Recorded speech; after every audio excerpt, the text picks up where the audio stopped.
घर ही में मंदिर बनैबो, पत्थर पूजे ना जइबो बालम। घर ही में मंदिर बनैबो, पत्थर पूजे ना जइबो बालम। सास जी के पूजबो, ससुर जी के पूजबो, सास जी के पूजबो, ससुर जी के पूजबो। सैया के आरती उतरबो, पत्थर पूजे ना जइबो बालम। सैया के आरती उतरबो, पत्थर पूजे ना जइबो बालम। घर ही में मंदिर बनैबो, पत्थर पूजे ना जइबो बालम। घर ही में मंदिर बनैबो, पत्थर पूजे ना जइबो बालम। जेठ जी के पूजबो, जेठान जी के पूजबो, जेठ जी के पूजबो, जेठान जी के पूजबो।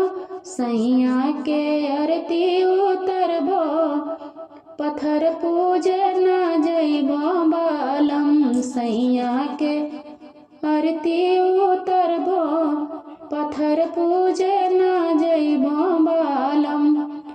घर ही में मंदिर बनैबो, पत्थर पूजे ना जइबो बालम।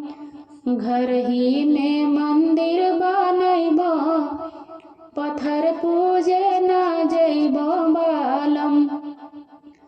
देवर जी के पूजबो, देवरान जी के पूजबो, देवर जी के पूजबो, देवरान जी के पूजबो।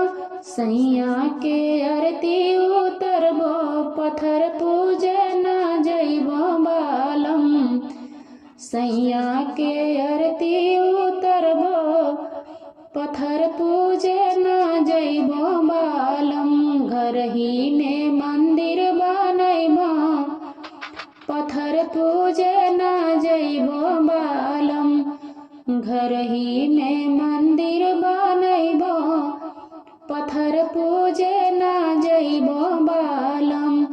ननद जी के पूजबो, नंदोई जी के पूजबो, ननद जी के पूजबो, नंदोई जी के पूजबो।